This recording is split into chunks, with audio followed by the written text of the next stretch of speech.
What's going on, guys? I'm Andrew. I'm Jason. I'm Jerry. I'm YouTube celebrity Ryan Wright. Take it away. What's going on, guys? Ryan Wright. I'm Andrew. I'm Jason. I'm Ryan Wright. And I'm Jerry. And this is Movie Source. Welcome to Movie Source, guys.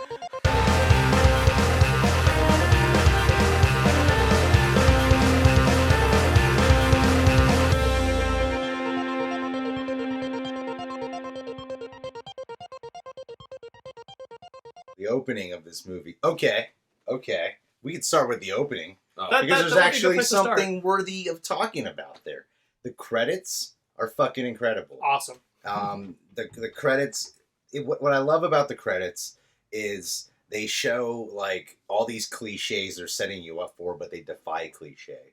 And I really appreciate a film that's willing to go, we know what's still because people, I feel like if they didn't do that, people still would have been like, oh yeah, but they're still cliche. But the fact that they acknowledge that there's some kind of cliche about it made it work. It's being meta. It's just breaking it down and showing it to you, and then you can take that and kind of compare it to all the other superhero And it just shows that the movie's you know? really not taking itself too seriously. Like, it's kind of making it a joke about itself. Yeah, totally. Yeah. And it's also poking fun at all of superhero cinema because it's so ubiquitous, each of those things, you know. for sure. And also, I love, like, we can kind of see where this movie's already going just in the first, like, 30 seconds. It's not your typical, normal, superhero film. It's already going in a different direction in those first opening credits. Like, I think it's, like, starts off with Sexiest Man Alive, right? On God's Run. Perfect Idiot. Sorry, God's Perfect Idiot. But you see the Sexiest Man Alive comment. It's just, there's just so many funny things. And also you got the Green Lantern references. You got the cards. So I just love how much fun they were poking at the superhero genre in that scene. Just like, again, you're saying all the typical stuff we see in superhero films, and also poking fun at the genre in that first minute clip. I just thought it was well made and well done. Well, yeah, I mean, it's the perfect representation of the movie to start the movie with. It's a fight scene wrapped up in a fourth wall breaking joke. You know? Yeah, they break the fourth wall right away. That's the movie, and that's how it starts. You know, that's And the perfect moment. And I like how the first scene they chose was something that seemed like it would be a random throwaway bit, but they even brought it back later in the movie with the taxi driver. You do, like, kind of root for this taxi driver in a way. Yeah, they give other characters a day. Yeah, exactly. And it was just some random deal. I don't know if he's like some big deal in the Marvel comics or something. But in the way the movie portrayed it, was just some random dude that they gave attention to, where they were able to set up the theme of the movie through him talking to this taxi driver about the fight for love. Because when you first watch it, you're like, is he being sarcastic? And then the second time you watch it, you're like, he's being so genuine about that, you know? Yeah, it just sets up the whole movie as this is actually a love story. Well, and that's a nice moment too, because just compared to a lot of other superhero movies, it's like he's just engaging with the people in his city in a way, whereas like most big comic book movies, the heroes are sort of isolated, trying to figure out how to save the city. Yeah. Where you get the sense that Deadpool's just kind of around the community. Yeah, You know? He just does what he has to do, but I don't feel like he views him, because he doesn't view himself as a hero. He's not burdened with purpose. He really doesn't want to be a hero at all. That's it. He's not. He doesn't want to be. You said it perfectly, Jerry. That's why you're my best friend. Thanks, buddy. Also, too, I like in that scene, too, like, I feel like the relationship between, like, I felt like between the two actors, that could have been so cheesy and phony, like, some of the lines in there, but you can tell there's so much, but in the whole movie, obviously, there's so much improv, but just in that scene alone, too, and again, obviously, I'm not talking about the love portion, just some of the extra stuff where we see that makes us laugh so much. But again, what I love that this is setting up is the relationship building as well. Like, we see some good, in the first few minutes alone, just between a random character and Deadpool, we see some good attention building and some relationship building right there. And the chemistry already between the two actors. It just sets up for me because I thought that was one thing that worked in this movie so well, was the relationships between so many of the characters and also the characters off screen, the actors. They all work well together. And just in the first scene alone, I'm seeing him with a random bystander. I'm like, dude, I already love both these characters so much in a nice instant 2-minute scene where they're just talking about love, and I don't know a thing about either of these guys, really. Well, it's nice because he's helping some guy. Like, that's a thing that the older superhero movies had for me that I don't feel as much anymore, where it's like, usually we just see people saving civilians from being squished by large chunks of building. Right. But this is like, he's actually helping somebody in an odd way, like in a twisted way, but he's helping a guy who's having a bad day. It's And a like, real having love conversation. problems. It's a real Yeah. conversation too. That's what I love. and there are moments like that in some of the earlier superhero movies. It's like, oh, this guy's just helping a person regardless of whether aliens are destroying the city. You know, like, and that's a nice moment to give your super character. Yeah, well, that's what I liked about this movie too. This movie wasn't like he wasn't trying to save the world. He was in his own little. He was dealing with his own problems, kind of thing. Yeah, it was a and revenge that's, story. That's a nice thing about this movie in general too. Is like it's not so scopic as all the other ones. Like Yeah. it's. Even though Small there are scale. some really big action moments and they fight on a fucking Helicarrier. helicarrier, Yeah, That's awesome. it's big. There's lots of carnage, but it's not like we have to go to Tangier and then we have to go to South America and then we're gonna pick up all of New York. It's like the movie happens like just in one city, and you get that sense. It's like, oh, he's just in the city, and this is very self-contained. This is like mostly in an afternoon, plus the origin path stuff. Like it's nice to see a comic book movie be only as big as it needs to be. Yeah, kind of felt like Ant-Man a little bit in that way, where like the whole climax of basically. But even too Ant-Man gets huge. It's like this one stays contained in a nice way. I like that pun right there with Ant-Man, but no, I feel you. But no, Giant Man. Yeah, but I mean, like it was all about like that film. Just really quick, that film was about relationships. It wasn't about the end of the world and Ant-Man how he has to save the day. It was about It was about fathers and daughters. Like gaining that relationship back, and then also it was a smaller kind of story, is what I'm saying. yeah. But is if they didn't Ant-Man scale had it big. failed, then it could have been more of a world scale type of issue. Ant-Man, yeah. though, still goes halfway with the big Marvel story, though. Yeah. Yeah. It's like Deadpool is just this story. Yeah, you yeah, know? it's true. No, Like- that's true. Like, There's something- Ant-Man still is like huge Within in the scale, universe. I just you know? meant it's not like like again. Like You're there's right. universe traveling shit that happens. Yeah. You know?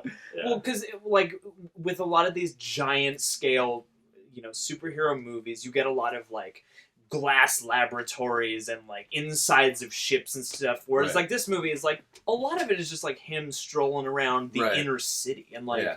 and bringing the crime underbelly as a big part of this. Like it makes it feel like it took place in a more real world, Right. because you Yeah. see a lot of real places. And he says he's not a superhero, and he's not being a superhero at all. He's not, Yeah. yeah. He's not. Not Like, saving anybody. like you think about the movie, you're like, that wasn't a superhero story because he is just getting revenge. And you're just telling Yeah. Deadpool's story who has superpowers. The only He's killing bad people Yeah. for a reasonably relatable He's doing it for a cause. personable Yeah. cause. Well, the only Yeah. instance of him being a semi-superhero is when he kind of, messes up the pizza delivery guy, and he goes back to the girl, and she says, "Oh, you're my hero," because he makes him like basically stop Yeah. stalking her. But That was the only real but he- instance of wa- him helping anybody else. other than wasn't he Dark being paid for that scene? He was, but he was Just still that helping. moment? He was still. I mean, you're right. It wasn't Deadpool at that point, but Well, Right. he's an asshole, but he's not a villain.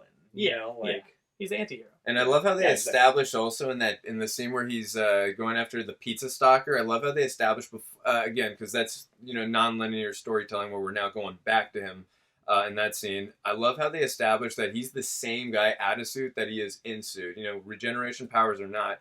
And a lot of superhero movies, I feel like after they become the superhero, like then they change their personality or whatever. But like, I love how we see Wade Wilson out of the costume. You see how hysterical he is, and he's the merc with the mouth even when he's not in costume. So Well, what makes this film work is the fact that we are able to see Ryan Reynolds as, just when he's Deadpool. Yeah. Because that gives us the chance to really buy into him. Because the idea, the concept of Deadpool alone, he's not necessarily a likable dude on paper if you just read what this guy's like. right. But the portrayal of him, especially in those moments where you get to see this guy's a full human being, and you do see that he's been wronged, that's what makes you, root for the guy. Even though he goes down a career being, a mercenary and a hitman and all that shit, it's still, I don't know, it's cool to see a personal story. Well, that's the thing. That's what's so clever about the way they cut the time up, is that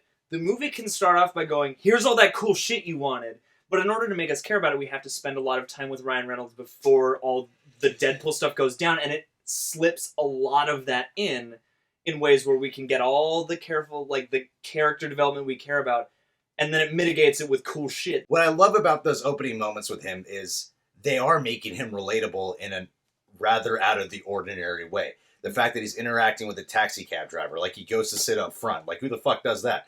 So he goes to sit up front with the taxi cab driver and takes genuine interest in him. Then he's listening to some old school rap music, And so he's drawing. So it's out of the ordinary, yet it makes him human. Well, yeah, because it does the opposite of what most of these do now, which is like, I've got a purpose and that's all I think about. It's like, Yeah. Deadpool's got people to kill, but, while he's on his way, he might as well talk to this guy, nobody else is happening, or like, I'm a little bit early to the crime scene, I'm going to draw a picture, because he's so just in the moment, And that's living also life. and that's also when he talks to the audience. It's a fourth wall break right there. So he kind of he's doing his thing. He's like, oh, I'm going to kill some bad guys right now. It's basically breaking the fourth wall. Yeah. And the fact that they do all of that first is so important, because if they started off and told it in linear timeline, by the time he becomes Deadpool, they wouldn't have been able to go all out, because it would have seemed like such a huge tonal shift. Yeah. And it wouldn't have made sense. It would have been like, this is a totally different film. Yeah. As opposed to letting the Deadpool theme stay the main theme of the movie. Yeah. And then, like you said, slip in. And then you said slip in moments of the past. That's what led up to the event. And what's cool about this movie is everything feels so personal, even when you're not expecting it to be more personable. When he nails that skee ball, though, I mean, do we want to... Yes, that's some skill. Brilliant, because it makes him more relatable. It shows he's really good at something. And hey, we all love an expert, I will right? say, in general though, but going back to that ski ball in the arcade, the reason I do like that is because it shows that he's not just. I mean, yes, he does want to sleep with her, you but don't expect. but him it to shows make that you don't you don't expect him to take her to an arcade. Like that's something you and I would do. You know what I mean? You don't expect a comic book character in. You're not going to take your girlfriend to an arcade? What's wrong They with meant that? you and I would go to the arcade. I I did that with my other friend Tony yesterday, actually, and it was nice. Yeah, we could do it. Yeah, it's always fun to play skee ball with friends, but not really. That sounded wrong. Anyways, No, it didn't. Anyways, Oh. But yeah, that's when he basically pays for her time, because at that point she's Yeah. basically selling herself. He's like, what can this get me? And she's like, about 2 hours, and they end up going to the arcade versus having sex. Like, it makes them feel like they're actually getting personal. Because what's so cool about that particular moment, the skee ball is so relatable. No, what's cool about that moment is, he pays for her time, but he does turn it into a date. Exactly. He turns it into a real date, Yeah. real fun. And I love that the movie is showing us, not telling us, like, I just want to take you on a real date. It's like, no, you see that he's just doing that. Well, because they show you it looks like they're horizontal, it looks like they're in bed, but then they flip it up and they're actually at the arcade. The cool twist of it, to believe the love story, is she goes after him. And at the end of this date, she's the one who wants to have sex with him, Yeah. I mean, like, he didn't stop, but, wanting. But, also, too, like, so many comic book films, like Iron Man even, like, it just... I mean, I know that wasn't a whole love story. Just, like, when he gets the girl, like, in the first few minutes, it goes right to the sex scene, Like, this one, it took a little bit more of its time. Like, we got to understand these characters more, that they're real people. It still gets there pretty central love story. It's like, Tony Stark doesn't really have a central love story. Well, what a lot of these comic book movies do in the movie is they don't put the characters together who are in love. Yeah. They put them apart for, like, the first movie and then make them get together in the second movie. Sometimes it's the first.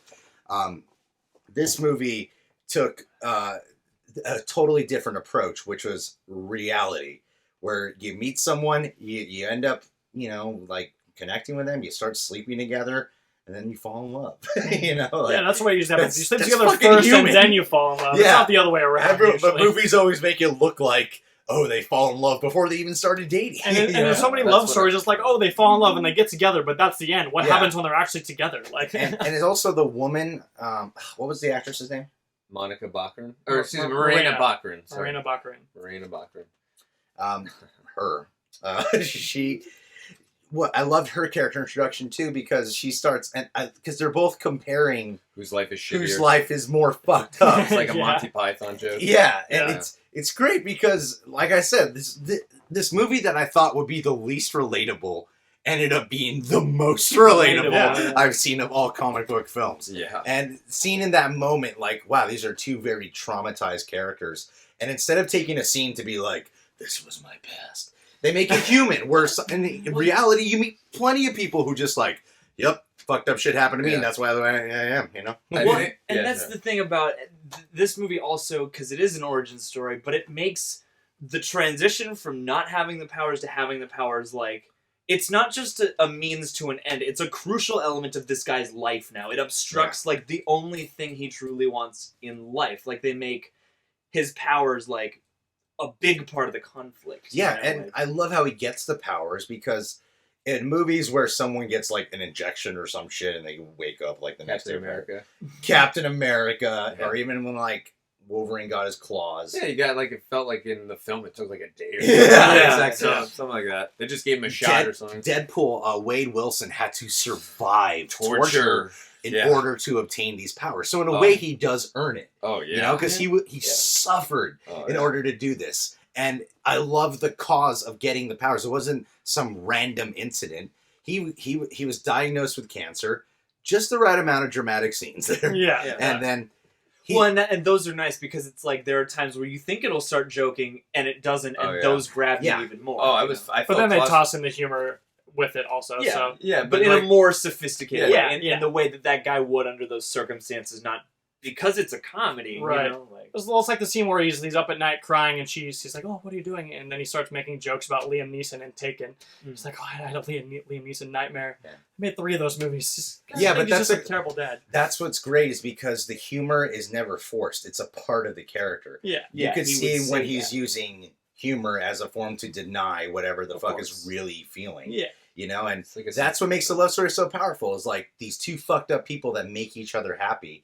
Why wouldn't I want them to be together? It's like, yeah, they both have fucked up lives, and if they can lead good lives together, how beautiful would that be if they could make each other happy in the end? Like, it was all worth it. The reasoning for getting the powers, he actively pursued to develop something. He didn't know what he was going to get, but he actively pursued something that they were saying could really make him, they even said could make you a superhero. Yeah. Well, and it's nice because it's a nice middle ground. It's like, it's not just random chance. It's not one of those origin stories, but it's also not like you're the chosen one and everything is interconnected. It's like, it's the right amount of motivation and chance together. And circumstance, the motivation was so felt because he was doing it out of love. Yeah. You know, like it made, because he had to leave her in case it didn't work, and that shows how much he cares about her. That he's really not a dick. He doesn't want, he meant it when he said, "I want you to remember who I am." Yeah. And then he's his motivation, because like, Spider-Man, that was chance that happened. Yes. And then, like those chance stories of powers are always like whatever. But that's why the first Spider-Man works, though, too, is because, like, he does make a series of decisions that just, aside from the spider bite, motivate his becoming a superhero or using his abilities, whereas some of the later ones don't really do that. Like, Yeah. he has to make the choice to go to the fight and not drive Uncle Yeah. Ben and all that stuff, like, and then he has to use his powers for the wrong reason. Like, they do examine it a lot, whereas the other ones, they just kind of get the powers and here we go. I'm just talking about like the process of obtaining the power. Yeah. Um, But it's personally woven into Yeah. the story, like into the character. and they had that scene, where they introduced Francis in the beginning of the movie. I remember thinking when I first saw it, like, he's probably still going to be some boring ass villain, like he just seemed like he was some cliche thing again, even though he had strength.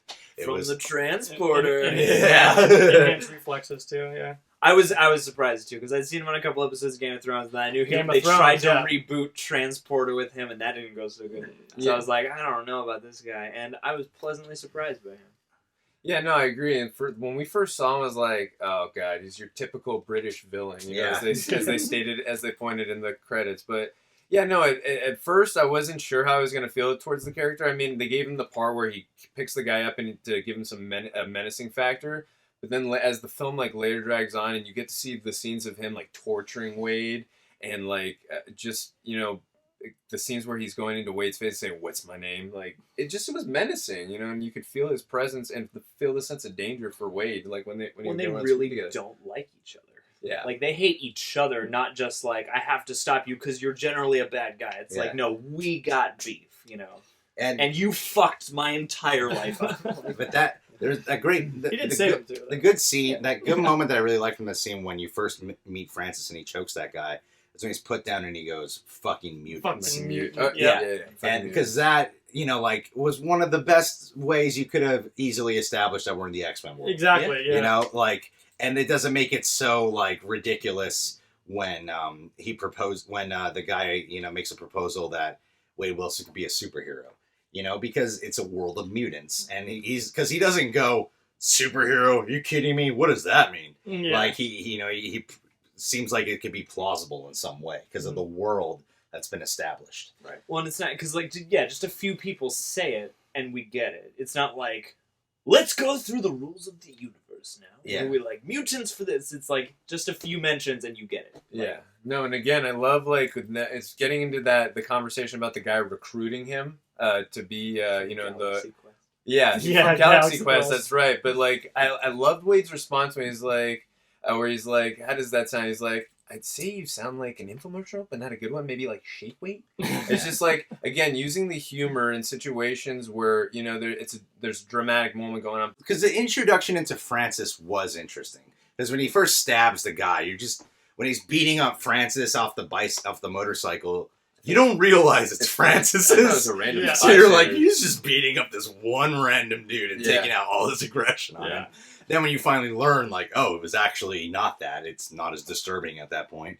And I like the reaction that Francis had, like the sword's just in me, and it's just like it's holding me back, but I just got to take it out, you know, like. And that dynamic of like how he was torturing the bad guy. And like throwing what did he throw at him? He throws like a hubcap. He throws like a hubcap at his head. Yeah, it's already showing a very different dynamic between protagonist and antagonist. And while Colossus is trying to tell him like, oh, you need to be more superhero. And they took Colossus, and it was the perfect choice because the Colossus character is all about being a hero and being a genuine, upright citizen, you know. Yeah. And so it's like a counter to Deadpool. At first, you're like, why didn't they get a bigger X-Men? But when you see Colossus, like. He was a perfect character for it. Well, and so is Negasonic Teenage Warhead, because it's like you get the one X-Man who is kind of the opposite of Deadpool, and then we'll take like a little one who only got a small shot in the comics and give her something cool to do. Like exactly. We'll bring in like a misfit and the square, and one that is perfect for Ryan Reynolds, basically to play off of is like, oh, you're a moody teen. Like, what are you gonna say? A mean comment or silence? Which one's it gonna be? And it's like I'm boxed in here. The weird thing about the X-Men movies is Colossus is not Russian. Yeah. Until Deadpool. Yeah. I watched the X-Men movies. He's played by Daniel Cudmore. Yeah, he's totally Does American. He even talk in X-Men? Yeah, Yeah, like he couple walks of through lines. through frame and like metals up in and X-Men leaves. 2, he asks Wolverine. X-Men 3 has a few more lines. And in X-Men 2, he asks Wolverine if he needs his help when he's taking the kids out of the mansion when William Stryker... He's clearly American. Yeah. So but like this movie pokes fun at that. Like the timelines are so confusing. Wait, McAvoy or Stewart? I get so confused with the timelines. or in this case, it's Cudmore or whatever, the Russian dude, right? Yeah. So no, I thought that was. I agree with you. I thought what they did, their chemistry too worked. Between Deadpool, Colossus, and Negasonic Teenage Warhead.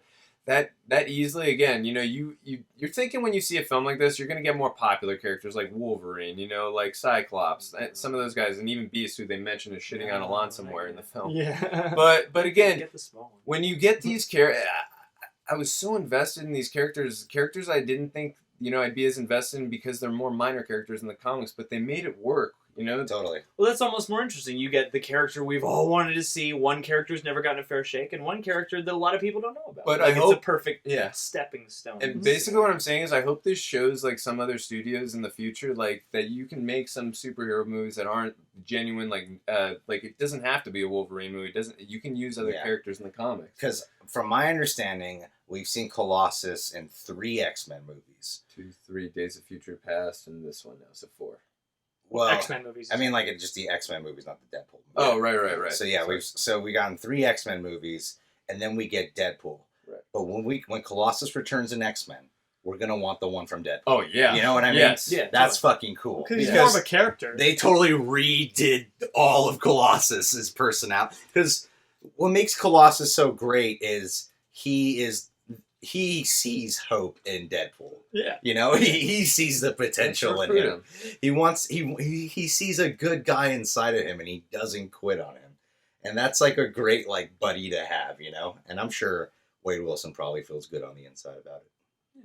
Well, and having a giant metal person on your side never hurts. Well, and like Wade Wilson, it doesn't seem like he's afraid to get sentimental sometimes because he's like gleefully unmacho. So yeah, and I appeals to love something in there. I just love the relationship with Wade Wilson and Vanessa. Like they have that whole sex montage. Yeah. She'll never Through see the in like seasons. most movies. She pegged him. Yeah, Like most other But that- superhero movies would not let but down se- their masculine guard to let Exactly. that happen. But I'm like, sex fucking life go is Reynolds. sex life is so vital to a working relationship, and you see that they start off like better, having passionate sex, then they start experimenting, Yeah. like it's so real, Yeah, and I yeah. love that. It And gives they're having them a lot all of fun. personality. That's what Yeah. makes you. That's what makes you really. It's like watching a romantic comedy in a different fashion. Yeah. And also, they marketed it as a romantic comedy. They said this Valentine's Day, come Yeah. check out this romantic Well, it's comedy. like the same way Shaun of the Dead is a romantic comedy with zombies. This is a romantic comedy with Superheroes. lots of supervillains. Yeah. Yeah, because I was thinking about how the whole thing with the girlfriend gets kidnapped or the daughter gets kidnapped, and I'm thinking of so many movies where some female character close to the protagonist Mary Jane. gets kidnapped half hour like before the movie ends, Yeah. which causes him to confront the villain. And You just That's described all advice. 3 Spider-Mans, baby. yeah, exactly. Bad Boys or 2 or does it. Batman.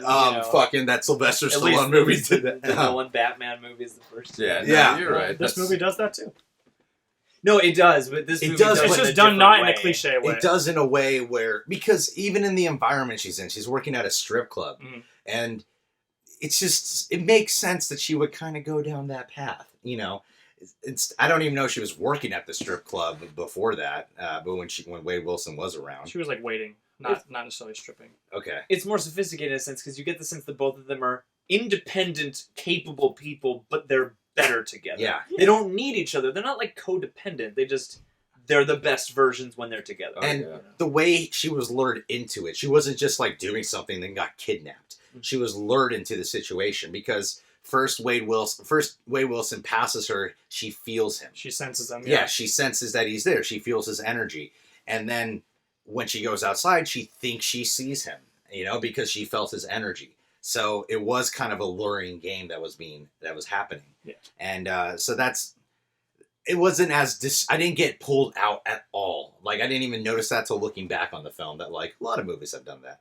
But this movie didn't do it in a way where I was like, Here it done comes, so yeah. many times. Well, it's just because it cares about its characters and it treats them like people. Because most of like kidnapped or separated by circumstances like ex-wife or daughter or all of the rest of your family, like that's a device that every big action movie uses, and most of the time they expect you to care because they have his daughter. But this one gives us a reason to care about the daughter, to care about her, and to care about them being especially together. because we know Vanessa. Yeah, we it lets you know know. her. Most of the time, it's this girl's been kidnapped who's a plot device. Yeah, no, Yeah. it's wow. Liam Neeson will go a long way for his daughter versus please don't take his daughter. Like, Yeah. that's the difference. Well, Is this one makes you Not go, only please that, don't take but her. Like, I feel like too when we get those situations on like you said, when we're like, oh no, they took Liam Neeson's daughter. I hope he saves her. But like in this, it's like, no, I mean, yes, you're saying that again in this. Like, I hope he saves Vanessa, but you genuinely care for Vanessa on top of that. It's not, I hope he saves his girlfriend. No, I hope he saves Vanessa. Like, it's not just I hope he does the right thing. It's Yeah. I hope it works out for these people. Yeah, Like, yeah. Well, I'm just talking about in the climax where he has to save the girlfriend. I just mean like a lot of times when you're watching a movie, like you don't really know. Like for instance, in Taken, you it's don't just know going, a lot about his please side. It's do like the right thing. yeah, it's like I hope he saves his daughter because I don't know crap about her. But like in this, you know a lot about Vanessa. Yeah. You're so invested. You don't want her to die. If in Taken she died, you'd definitely be a little sad and devastated. But I feel like after the movie ends, you're not going to care that much. In this one, you'd be a little more emotionally impacted. Well, that's kind of the problem with a lot of superhero movies, I feel like, is that the female characters sometimes are just damsels. They're not really Damsels real in strong distresses. characters. You don't really care that much about them. They're just the person that the hero has to save. But every female character in this, I'm looking at Angel Negasonic. Dust. Yeah. And then I'm looking at Angel Dust, right? who's Angel Dust? Gina She's Carano. the Yeah, the Angel sidekick. Dust. Yeah. Angel Dust, and then looking at Vanessa. Yeah. These are tough characters. Oh, yeah, From strong my understanding, characters. Vanessa becomes a hero. Copycat. That's her name. That's who she becomes in the Yeah. comics. Copycat. But yeah, they establish her in a very strong way, and I love that the female characters in this are strong portrayals. They're not like what you said, the damsels in Damsels, distress. Yeah. And what's her name? Gina Carano. Yes. Gina Carano. there's something weirdly attractive about her. Henry She's Cavill. super She's attractive. she's Superman's ex-girlfriend. I Henry just- Cavill's ex-girlfriend. Normally a woman that buff, no, but I No, look it's at her and almost- I'm like, you know what? I kind of like you buff. Well, and even her, like you just wanted you to beat your ass, right? Yeah, I kind of want her to like punch me In and then bed. shove her But fist in up bed, my, right? you know what I mean. I thought she did a I really know good where you're going. job because like you don't get Ass. to know her, like you don't get a lot of extra scenes with her. But I got the sense that that character, like, I could sense the motivation just in her performance of that. Like, Yeah, no, she does a good job at playing the lethal. Strong silent type. Yeah, Yeah. she does a great job at that. That's more suited for her being anyway. Right. Yeah. You know, I Yeah. don't want to give her She- too many She lines. didn't start Yeah. off as an actress, you know, and then Right. haywire. They're like, She's we're gonna make you the lead. she's in Yeah. yeah, they had to make it somewhat believable that she could fight with Colossus at the end, and obviously if they get a petite 5'3" woman who's Yeah. punching Colossus like 100 feet, it's not going to seem as believable. Yeah. But no, I thought for what this story and what this film called for, again, she only had 2 lines in the entire film, and they had to shoot a little bit around her, but it didn't bother me. It's not like, God, can they please replace this actress? She's horrific. no, she was distinct Nor- in a role yeah. where she could not have been distinct. Yeah. Nor that's was she something. like replaceable, you know. Yeah, yeah, no, I agree. It's her. Normally, those are throwaway characters Yes. that could go to like any actor. That was like, no, Gina Carano. She made it her own, Like, in a very Yeah. simple way, but she did it. T.J. Miller. Weasel. See, in Silicon Valley, and most things T.J. Miller does, takes some time to buy into the guy. He's not the greatest like actor, but no, what I don't mean on acting level. He just normally plays dickheads. yeah, You know, like Yeah. lazy, narcissistic. Like his role in Silicon Valley is essentially who T.J. Miller is typecast as. Yeah. You know, but seeing him in this, he's very, very likable. yeah. You know, he seems like like even when the kind of a fight's sweet breaking guy. out, he's like, "Why are you doing that?" That's a and, new stool. and then he's the one who goes to check if he's still alive, and then he's like, "Yeah, sorry, people," or whatever. Like, you know, you can tell he's part of this world of criminals, but he's not like the biggest dick. He's caring. He's the guy that He's the guy who runs the bar. after like, Wade Wilson gets fucked over, he turns to him. You Yeah. know, like that's how great his character is, and T.J. Miller sells the sincerity at the right moments and provides the T.J. Miller we also love. Yeah. Right. Not only that, but the scene where he just really quick backtracking. The scene where Ajax and Angel Dust were like where Angel's holding him up like in a By the chokehold. throat, yeah. Yeah, and they want to know where Wade Wilson is, and he's not giving him up. Like it just feels like a real friendship. Like you know what I mean? I just feel like a lot of these superhero films, like guys would give them away their friend's location at that point, but no. He really genuinely cares for his friend, and if just so you know, he could have given up his location there and won that pool or the Deadpool. Well, I mean, Just saying, he wanted the money. He could have just said, "Guys, I'm trying to win a bet here. My friend's over there," but he didn't. He didn't take the money. So you know, well, but that's the thing is like they make them friends in a kind of a real way because you get the sense that it's not like Weasel is so stand up that he's just like I'm your best buddy no matter what. Like yeah, he's a pragmatic character. Like you get the sense that he does occupy the same world. He's just kind of the sweetest guy there. Yeah, You know, he's the bartender. Like he would be sweet because you're the bartender. You hear people's stories. You serve the drinks. You keep the upkeep of everyone's morale. Yeah. kinda. So like it makes sense that they would have a genuine care, but of course he doesn't want to go along on the guns mission because yeah, because of that's course. not ever going to work Come, out. but I don't want it. Yeah, exactly. And adding to that, the banter between him and Deadpool, it's so funny. And again, they don't go obnoxious in it where they go over the top with jokes, but they do it a right amount of time to where, you know, you're not saying, That's that's a lot too... of jokes. No, but the point I'm making is they don't do it to the point where you're like, this is too many jokes. They do it to the point where like, that's just the right amount. They And cut the scenes at the right time. Right. Like Yeah. it's not like watching a Judd Apatow movie a lot of the time, where you're like, "This is hilarious." The scene's still going. Yeah. No, and that's the thing is like I'm sure, especially in the T.J. Miller scenes, there was probably a whole shit Yeah. ton Yeah. of unused takes, Well, Yeah. and they Yeah. were smart to go. You know what? All we need is a couple of these comparison jokes, and we will move on. Like, oh, yeah. I'm sure you could make a thank whole you movie. for editing. the I'm movie. sure you could make a whole movie out of outtakes and deleted I scenes heard and they're not improv. going to have a director's cut. Well, I don't mind Well, if he they said he's happy with this cut. Yeah, I don't mind if they don't have a director's cut, but I want to see outtakes. I want to see deleted scenes. Here's what I want from the DVD. I want to see outtakes. I want to see. This is Al Pacino. I want to see behind the Is scenes. this Al Pacino? I want to see the trailers. How is this Al Pacino? I don't know. that's one. I thought that's who you were gonna This do. is one movie where I've read about deleted scenes, and actually one of them made me laugh just while I was reading it. Just like a small joke they cut out, like when they come in and they try to fuck up T.J. Miller and everyone in the bar has a gun out. Ugh. Apparently they cut the line where he looks over when they leave and he's like, Dave, I didn't see your gun. And they just made a little moment out of that. Which... One thing Francis says to him is people lose their sense of humor. And he's like, we'll see about that. I love in the finale how it doesn't become, you stole my girl, I'm now fucking, dark and menacing. He's darker in that moment. He's more driven. But he does not can his humor, Yeah, like his humor just becomes darker, if anything, and he just fucks around more because that's part of his tactic of fucking people up is also fucking with them, Well, and this is also a guy who's lived through like consistent shit. Like he's always had to put up with shitty circumstances somehow.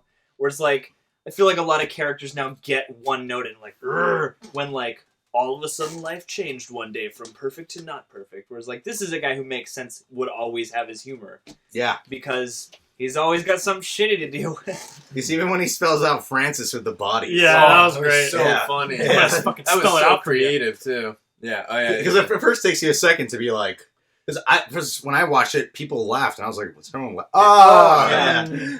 Well, and that's another thing is I like that they kept that motif going, the "What's my name" thing, and making that choice of he doesn't answer the first few times because that drives home. They're really trying to steer. Like this is a situation in which he can't joke out of, and he knows that. Like he needs to take this seriously, and he's not going to bow to him by calling him Ajax, but he knows. It's not wise to fuck with him now. I'm just going to kind of keep the stare. Right. And so that makes that last dead bodies Francis all the more rewarding. It's like he's standing up to him now because he knows he can win. Yeah. And then at the end when he's holding the gun to him and he says, "What's my name?" He says, "Who the fuck cares?" Like I love when he added. Yeah, no, it's like at that point when he's got the gun on him, you're like, yeah, who the fuck cares at this point, Well, that was a great scene from Ryan Reynolds because he's in costume. But you can feel that he feels like he has really just lost now. The fact that he cannot undo all that, like, because that was his hope, and now he's shattered. Oh, yeah. And you could feel that even without seeing his face. Yeah. You're like, damn, that is when Wade Wilson feels like I've lost. You know? And now your only hope is that Vanessa will truly accept him now. Yeah, for really exactly. Who he is. Because it would have been kind of a fucked up movie. If he would have been cured. He gets cured. I'll be with you now. I would have been so angry if they would have done that. Would have been your typical comic book movie right there. And kudos to Ryan Reynolds for really committing to being like that for was half or most of the movie. Like actually in the makeup. I think they said it took him a few hours to get into that makeup too. Because of the fact that he was willing to do that when he is known for Pretty Boy. And he even kind of pokes fun at himself when he says that. A lot. Did Ryan Reynolds get here with his acting chops? Yeah. Superior acting technique or something. Acting method. So that's what I mean is Ryan Reynolds was really proving himself. Like he has a defining film, finally. I thought it was Buried, but that was more of the performance piece. I think he's great in Buried. I do too. I like that. Every time he was in the in that oxygen chamber, I felt like I was watching Buried again when he was in there. Yeah. I felt like tropes from that, so that was really cool. But no, I agree with you. The defining movie for him was definitely not this movie. The Proposal. But no, yeah, that was a good one. Yeah. But no, Van Wilder. Yeah. Buried. And no, I agree. And now he has this on his mantle, and he deserved it. It took him 10 years, not only as an actor but as a producer as well, to get this film made. And you could see through blood, sweat, and tears, like he cares so much about this property. Well, that's what makes it all the more gratifying. Is you're like, man, this guy finally enough people had to fuck up to the point where this guy got to do was listen to me. I know what I'm doing. And it worked. That's the most rewarding version of that scenario. It's not just like, oh, Ryan Reynolds was in a good superhero movie. It's like, he fought for this shit and it turned out well. However, if there wasn't a fight to make the movie made, if it didn't take a decade, and, if it didn't take all that, and just if it was made 10 years ago, I don't think this movie wouldn't have been as well received. Well, yeah, and I saw him talk about it in an interview. He was saying how it was the perfect time amidst all these other superhero movies that he can even reference in the movie and talk about. Yeah. Well, that's the thing that's what's cool about the X-Men universe, and it kind of proves it with this is sometimes when you fuck up a few times, that gives you room to make a crazy good improvement. Yeah. You know? You don't have to just try to ignore it in some way. You know? Yeah, it's like the X-Men universe has this like weird continuity, and there are enough like shaky installments that there's always something that you can tweak or pay a little better homage to. Or just change the whole timeline so that all that shitty plot didn't even exist. It's Yeah. like Deadpool wouldn't have happened without a bunch of mistakes Guys, happening before it. basically what these guys are saying, don't sew Deadpool's mouth shut in a movie. And give him knife hands and laser vision. Yeah. Yeah. Yeah, that was really upsetting. Well, but it was so funny in the film, that one scene where they poke fun of it. He's like, my most valuable possession. And then it shows that, and then it Yeah. pans down Yeah. to the Wow. record. I'm so album. glad that was the only Yeah. that was like the only. There might have been a couple of references. Well, to it. they said, how So did I his get my mouth own shut. my Well, yeah, mouth. and also, I bet you're wondering how I got my own movie. Well, I had to blow someone, and his name rhymes with Pulverine. Yeah.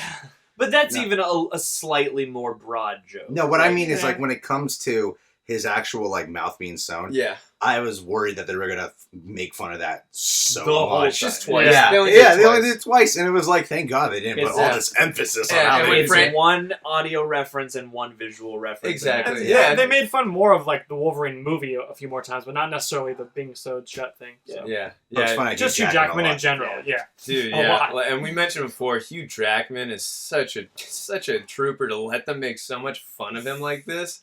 But I guess after No, I mean I think that's just being a good sport. You well, know, yeah, like, but no, what I'm, he gets to be a beloved comic book hero and run around with his shirt off with knife hands and fight villains. Like you got to have a sense of humor. I'm just about saying that. he could have been completely a dick about it and said, "No, you guys can't. You No, can't say that. never. You can't say that." So, no, I'm not saying Hugh Jackman would be. Hugh Jackman's awesome. I'm saying another actor could have been a dick there and said, "No, you can't talk about me." That I love how they poke fun at the fact that there's a post-credit scene in general. You know, by going, "Why are you still here? There's nothing." And movie's over. instead of doing some Well, big even reveal, that's- They're paying even an that's homage a to Ferris reference to Bueller. Ferris Bueller. Yeah. it even and even though that it's like what am I gonna say? Even though they don't do a big reveal of Cable, that's poking more fun. Yeah, at that it. was the reveal. Like- Well, Yeah, and- oh yeah, we're gonna have Cable like that. Oh, yeah. Just instead of doing some big showing reveal. some crazy. Yeah. Well, and the thing is, though, that they had to shoot that before they knew. Even if they thought it was going to be successful, they didn't know how successful. So that post So they credit couldn't have scene, casted yet. yeah. So that credit scene is probably them going, "We're just going to pitch it in the movie because us leaking that footage got this movie made. So if we just pitch a half-assed idea at the end of this movie, that'll give all the more reason for people to go out and be like, we want the next one. They have an idea. It's in the movie." And Like, who's going to play Cable? Like a whole discussion point. Yeah. I'm seeing podcasts about that.